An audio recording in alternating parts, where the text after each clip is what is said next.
Hi everybody, this is Burke Lyle, and welcome to this edition of this MLB episode. So I want to go through some news from today in the MLB on today's Tuesday, December 3rd of 2019, and I just want to talk about something. So here's one thing that kind of surprised me. So Zack Wheeler. So I wrote this. So I read this article. It was written by Ken Rosenthal, who is one of the best writers in all of Major League Baseball. Just does an outstanding job with his coverage of Major League Baseball. So this was written by The Athletic. And this is an opinion-based question. I'm sure people will talk about it on MLB Network, on MLB Tonight, which is going to be tonight at 6 o'clock. So, anyways, to Zack Wheeler, is it worth $100 million? And my answer is no. I do not think he's worth $100 million. And I did some research, which I'll talk about that in a minute, to kind of back up kind of his numbers. And one number I found was just very, very surprising. So the question is, do I think he's worth $100 million? No. And here's why I do not think Zack Wheeler is worth $100 million. I think he's a very good pitcher, but not a great pitcher. And again, we're talking about $100 million. Steven Strasburg and Gerrit Cole, they're going to get deals worth over $200 million. Maybe well over $2 million. Maybe even, especially Gerrit Cole, might get an offer closer to 3 than 2. Steven Strasburg, I'm going to say between 2 and 250, probably closer to 2. So Zack Wheeler talking about $100 million, it really isn't that much. Then again, other pitchers that are better than Zack Wheeler this offseason, and I think teams took advantage of that, who were not free agents, were about, I don't know, in the early to middle stages, kind of right in the middle between when you kind of first start out and when you kind of become a free agent. Pitchers like Luis Severino, we talked a lot about this, is right around spring training, got about $40 million. Aaron Nola got about $50 million, right?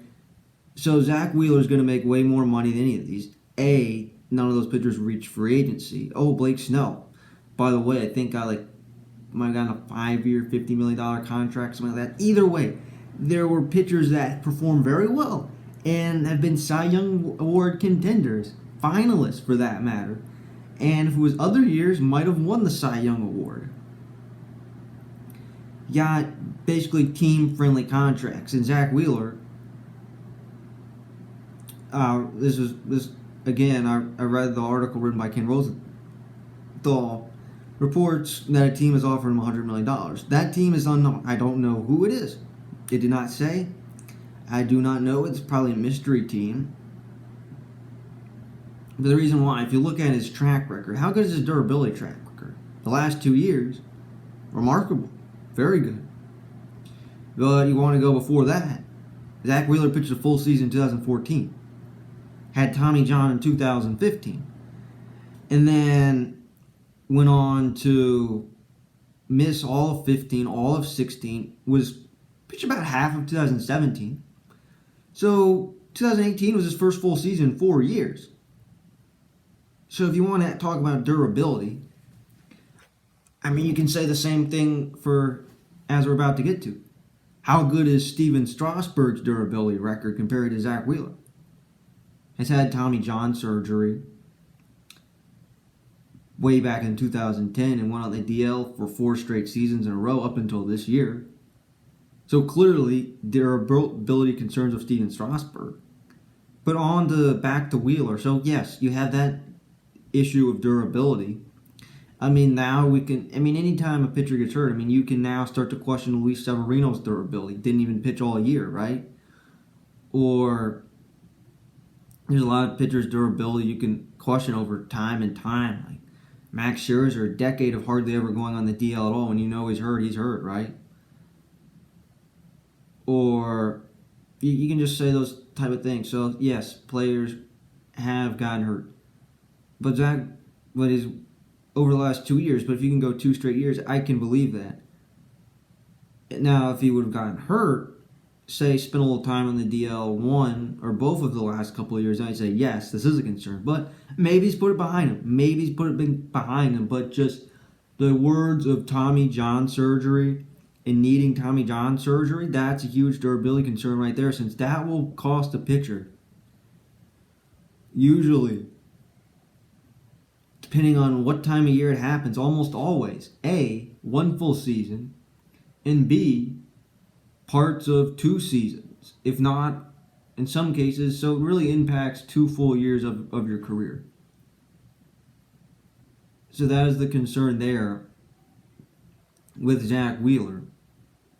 And if I were a general manager, I would offer him about $75 million. Now, granted, there's no way I'd sign him.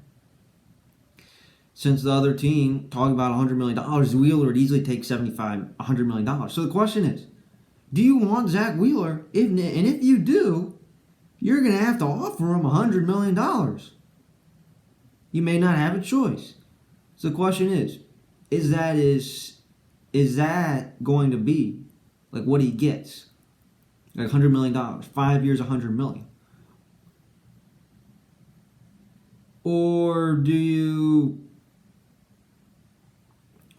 kind of put it up, or do you kind of increase the offer, and that's just the starting point, and maybe it goes up to 110, 115, 120, a little bit higher. Oh no, now 150, right? Is that what's going to happen? And what's it going to be? And the winter meetings are next week, and Zack Wheeler could sign as soon as next week. And when you talk about Wheeler, he's the third best pitcher on his team. I mean, Jacob deGrom's won back-to-back Cy Young awards, okay? Noah Syndergaard, I would rather have them over Zack Wheeler. But like Wheeler, has had durability issues. I think one on the DL 16 and in 2017, he was fairly healthy last year. Or 17 and 18. So yes, durability concerns there. This is year 5 for Noah Syndergaard, so there's 2 years left on his current contract. So again, we might be having the same conversation in 2 years from now, really, right? You never know. You never know what we're talking about. So yes, I think this is one of the biggest stories in all of baseball, if not in all of sports, the Zack Wheeler debate of $100 million. And people on YouTube right now who, I mean, you'll see the video. If you're watching this video, I repeat this. Write this in the comment section. Comment section. How much is Zack Wheeler worth? And I want people to give their opinions. Now, some people who are watching may have no idea what I'm talking about. And they might say, okay, Zack Wheeler, if I want to give you a biography, is a pitcher for the New York Mets, who is, in a scale of how good would I be? 1 is a type of player that doesn't make it past the minors, who flames out in rookie ball, to 10 being a Hall of Famer. I'd say Zack Wheeler's a 6.5 out of 10. Solid major leaguer. Pretty good major league pitcher. Productive major league pitcher. Someone who, if you look at what he did the last 2 years, you'd say, yes, I'd want him to be part of my rotation. Now apparently the asking price is $100 million. So fans, listeners, people in the comment section, write your opinion. And you might say, and some of you do know what I'm talking about, do understand baseball. Write down, you can give your guess. I mean, it would be interesting, maybe put out a poll or whatever about what it might be, but I'm going to say 75. Of course, if I try to play the $75 million game, I'm not going to win. Since that team, whoever it is, has offered Zack Wheeler $100 million. So here are the teams that Ken Rosenthal has reported. The White Sox have been mentioned. They have Giolito. That would be a good pairing, right? The Twins, they need starting pitching. They won 100 games last year. Yet, starting pitching was clearly a weakness for them in the playoffs. And the Yankees offense just completely wore out their starting pitching, and the starting pitching had no chance against them. That could help. Maybe Jose Barrios takes a step forward, and you have 2 solid starting pitchers on 100-win teams. You have the Reds. Well, they already have Luis Castillo and Sonny Gray and Trevor Bauer as a starting point. money to spend. Maybe the Reds spend that type of money, and they basically plug the rotation together with 4 solid major league starters. Good major league starters, and maybe they take a leap forward. I don't know.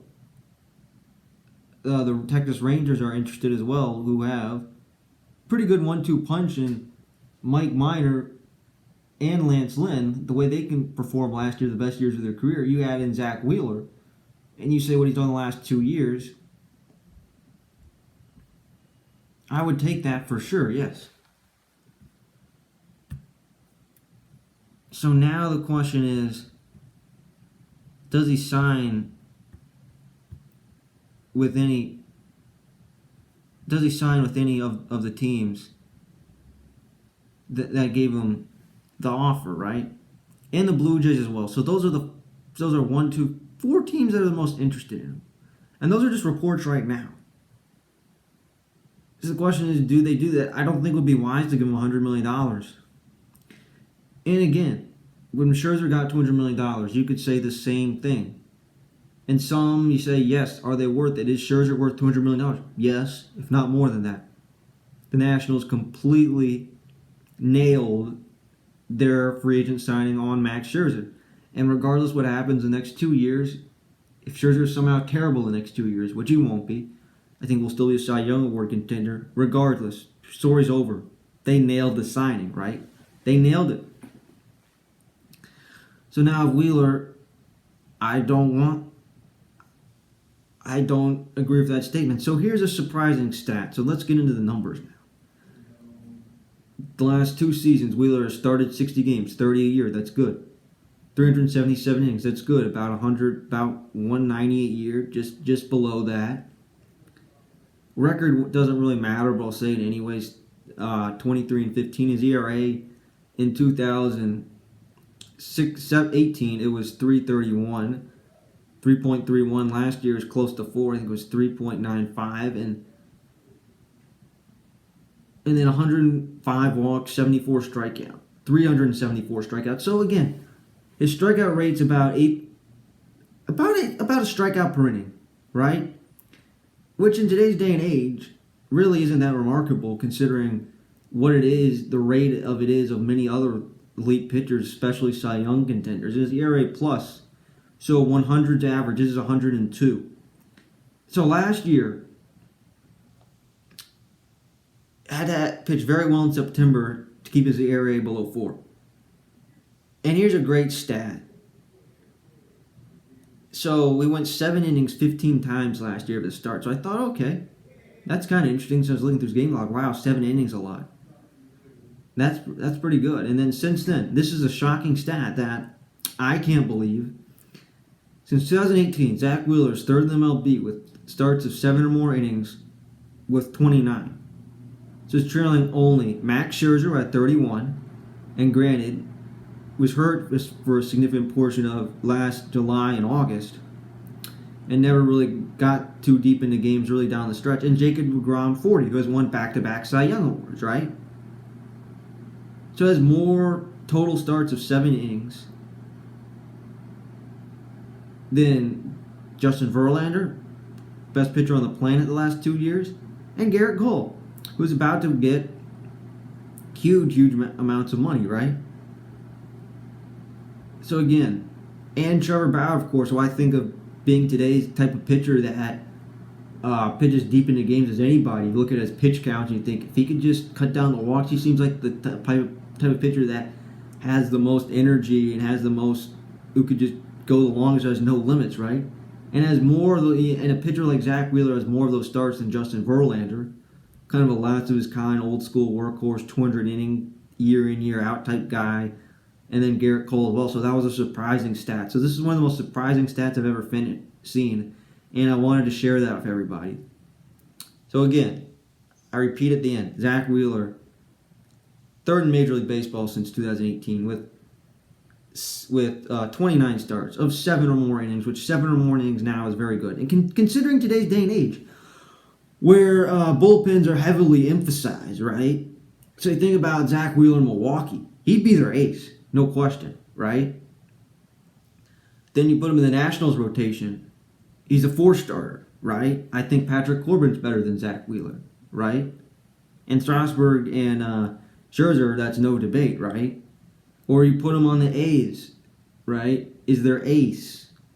Or the Twins, number 2, the Braves, you know, what if the Braves actually did go after Zack Wheeler? That would be interesting to see. That would be interesting, but I don't think so. Those are not the teams interested as of right now.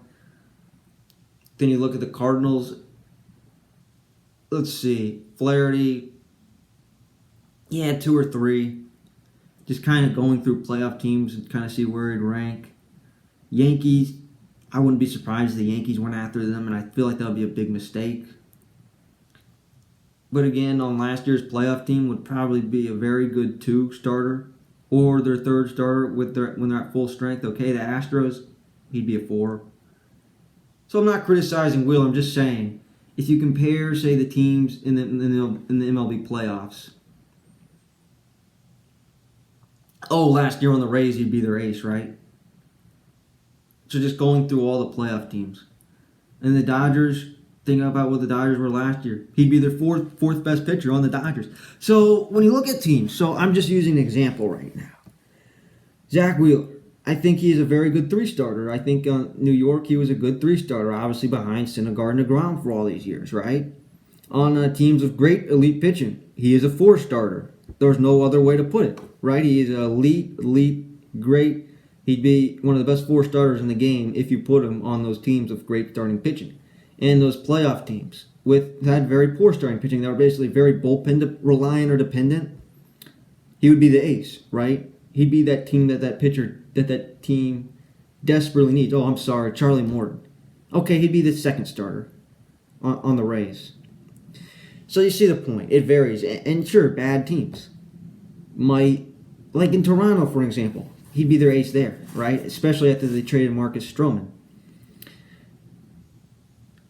Okay, so that's a good conversation to have. I don't know how much is actually be debated. Again, this is not going to be a First Take show. This is not going to be on First Take for hours on and on, but I felt like this was a very interesting question, and you could form a lot of opinions with this question.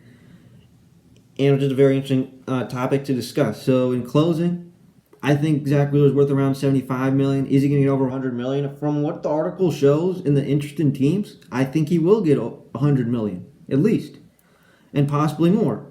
And in closing, I think that's a mistake based on the type of pitcher he is. He's an above-average major league pitcher who is not worth $100 million. And could I be wrong? And could he get even better from this? And could this still look like a bargain? Yes. Or it could look like a disaster. But from my point in time, it's not the right thing to do.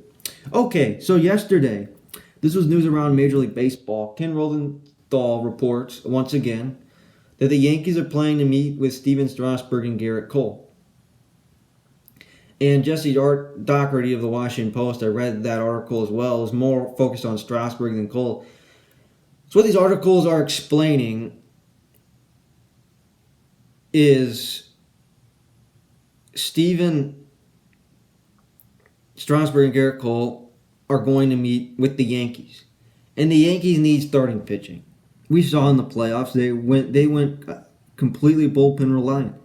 That's what they did. Sure, I think there was one game, I think it was Game 5 in the ALCS, where it was basically old school Paxton got to throw like 110 pitches in 6 innings.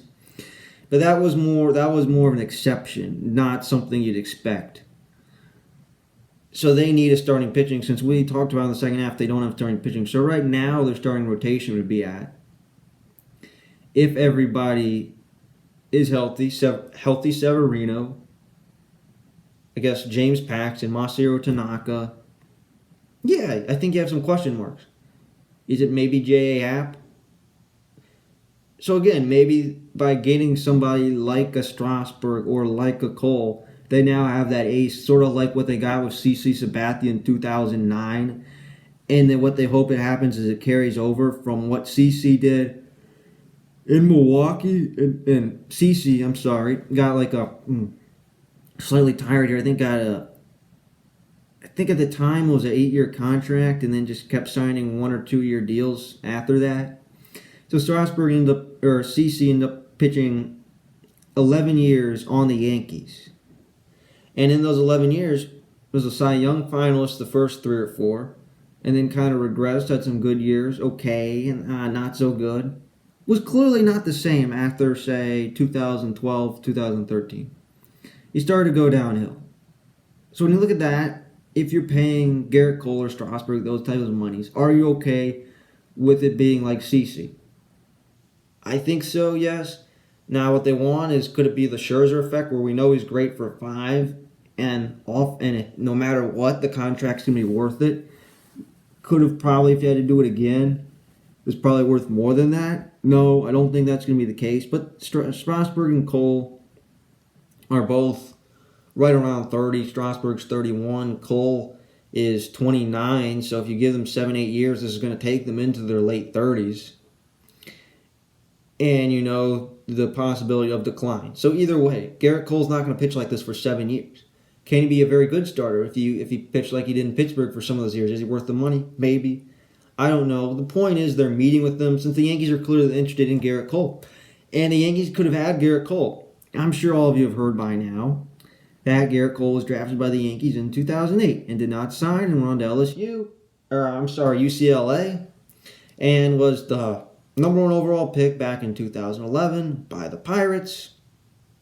And then was traded to Houston and had 2 great years. So with Gerrit Cole, it's all about timing. Those 2 years, you could make an argument was the best pitcher in baseball. You can make that argument. Some people will tell you it's Justin Verlander. 1A and 1B. Right? And Verlander ended up winning the Cy Young Award over Cole.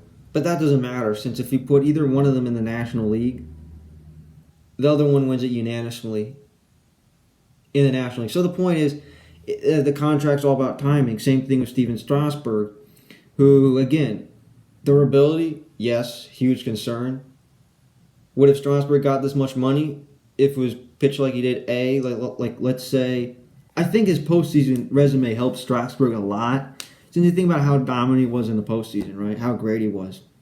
And just even when he just didn't look like got the slow starts in the playoffs, made adjustments, and the Nationals did come back for him. They did in Game 5 against LA, and then Game 6 against the Astros in the World Series. So again, Strasburg's legendary postseason certainly helped the value of his contract, since it gave teams basically an extra sample to see Strasburg and see Strasburg pitching at his very best against the very best offenses. Like, think about the Dodgers offense.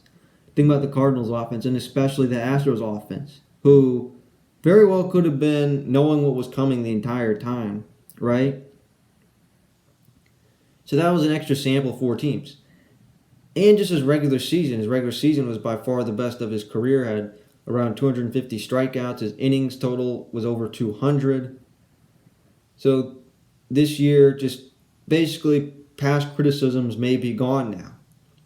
But is this a one-time thing or not? Again, timing. If Gerrit Cole pitched like he did in Pittsburgh the last 2 years, would not be getting well over $200 million. We might be talking about the same conversation about Zack Wheeler. Is Gerrit Cole worth $100 million?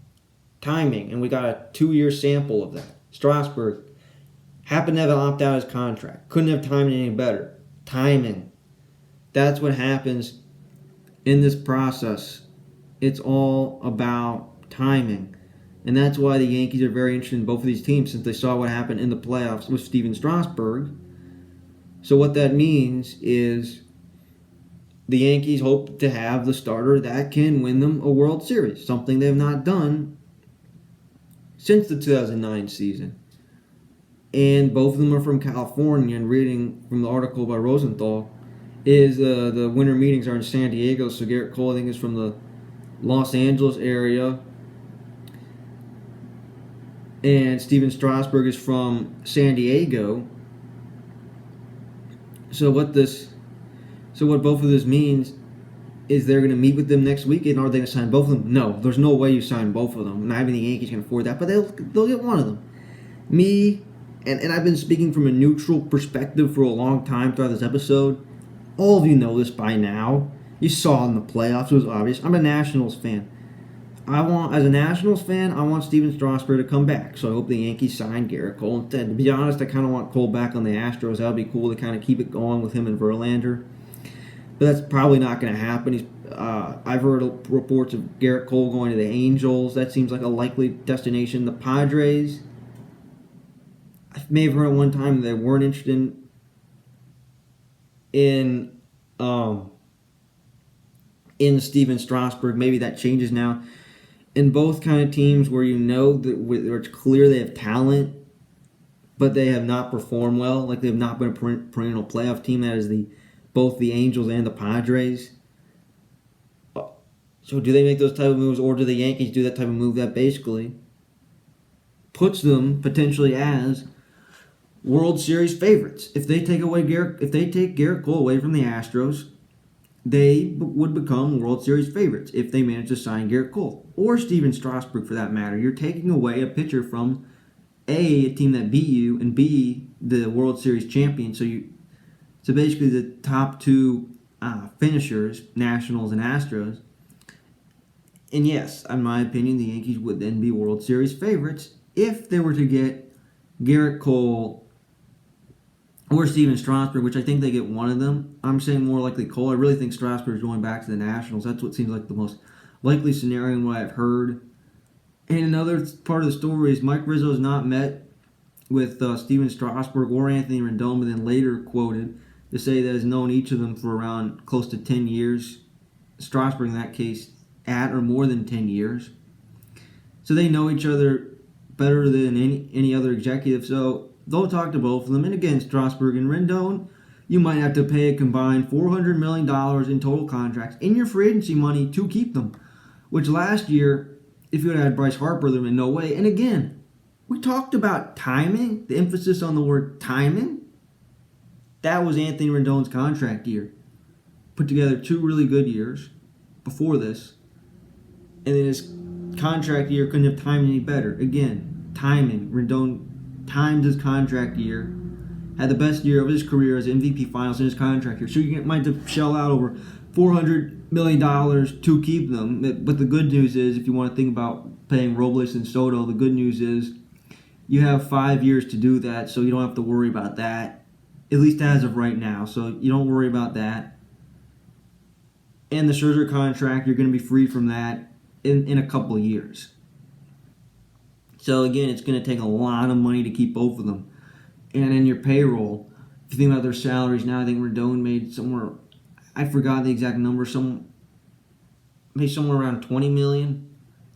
And Strasburg made, this year, I think he made like $38 million or something. He's due $100 million over the next 4 years. So the next 4 years, instead of being worth $100 million, might be worth $120 million, or more for that matter. Where for Rendon, let's say you're paying them an average of $30 million per year, and the Nationals did offer Anthony Rendon 7 years, $210 million 2 months ago, right at the start of the playoffs, or right around that time. So you're going to be paying a combined $60 million in your payroll to just 2 players. So it's going to cost a lot of money, and is it worth it? Since yes, Rendon's a very special player, I've had this thought probably hundreds of times over the last couple of years. Anthony Rendon, in terms of Major League third baseman, has been the second best third baseman in baseball consistently the last 4 or 5, 6 years. Since again, Gold Glove finalist, Silver Slugger finalist, happens to be in the same league as Nolan Arenado, who is one of the great third basemen of all time and maybe the best defensive third baseman, certainly of this era, like of this decade, and maybe when it's all said and done, one of the best ever. Rendon very good for his time. So just a notch below Nolan Arenado. So yes, could Rendon get $260? Who knows what the exact price tag is. But regardless, it's going to be very expensive to keep one, and certainly very expensive to keep both. And both are very valuable. Both are very hard to replace, especially Anthony Rendon. I don't think there's anybody who will be as good as Anthony Rendon could be for the next 5 years. And I saw a report on the ESPN Bottom Line today about Anthony Rendon. And I wish I would remember the sources. I should have. but I forgot what they were. But basically, Rendon has met with the Rangers and the Dodgers so far. Right? So, again, maybe Rendon wants to go back to Texas. That's where he's from. Maybe that would make sense. So if I had to say, who stays, who goes? Rendon goes, Strasburg stays. That would be probably the most likely scenario. So I want to end on this, and we'll take less time to talk about this one. But it's just a comment said by Ryan Zimmerman. I thought it was just something kind of cool to talk about. Basically, quoted, and these are the exact words. It's either play some more here or play some more golf. Basically Ryan Zimmerman, I'm either going to play for the Nationals or in other words, that meant I'm not going to play for anybody else. I'm going to retire. So Ryan Zimmerman wants to come back to the Nationals, and he said these words last year at the World Series premiere. It was a documentary showing of the World Series DVD, which I have to be sure to get, and all other Nationals fans have to be listening. I encourage you to get the Nationals DVD as well. I also have the Washington Capitals DVD, which is a lot of fun to watch, and I recommend watching it as well. So anyways, that's basically what Zimmerman wants to come back to the Nationals. I think it does make sense. They declined his $18 million option. That made sense too. There's no way they would agree to that. Zimmerman is not worth $18 million. And maybe like a 1 year, $5 million contract. I think they'll probably play it by a year. So if Zimmerman has a good year, maybe gets a 2-year deal after this and just maybe plays for the Nationals for 2 or 3 more years and then retires. So I was so glad to see Ryan Zimmerman win a World Series with the Nationals. He's been the face of this franchise for so long. Played with them in RFK.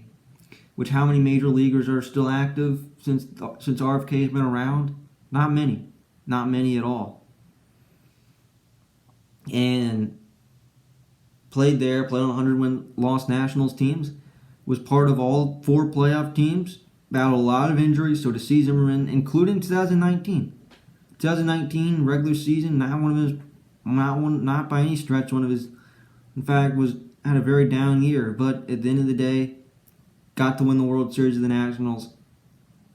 And I'm saying I can say this, I think I'd say this, as a Nationals fan, I want Ryan Zimmerman back. From a neutral perspective, I'd say, you know what, I think it would be good for Ryan Zimmerman and the Nationals to play together for another year or two.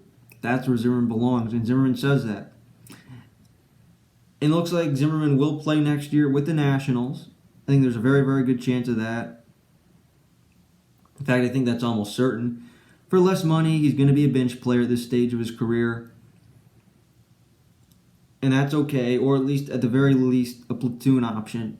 But still, Nationals re-sign Zimmerman, that would be great. So, I talked a lot about, basically, a lot of opinions. And again, thank you, Ken Rosenthal, for, I ended up talking for about 30 minutes on just 2 topics. So I want to thank Ken Rosenthal for providing insight and giving me something to read about so I can share it with the audience. Ken, you're a much better writer than I will ever be. I'm more into, I want to be more of a sports talk radio host type person or just podcast. It's much easier I'm much better at speaking than I am writing. I mean, sure, I prepped for the show. I did preparation work. I did some writing, but nothing what Ken Rosenthal did. So I want to thank Ken Rosenthal. And I enjoyed making this episode. And I'll see everybody next time. December 3rd in Major League Baseball.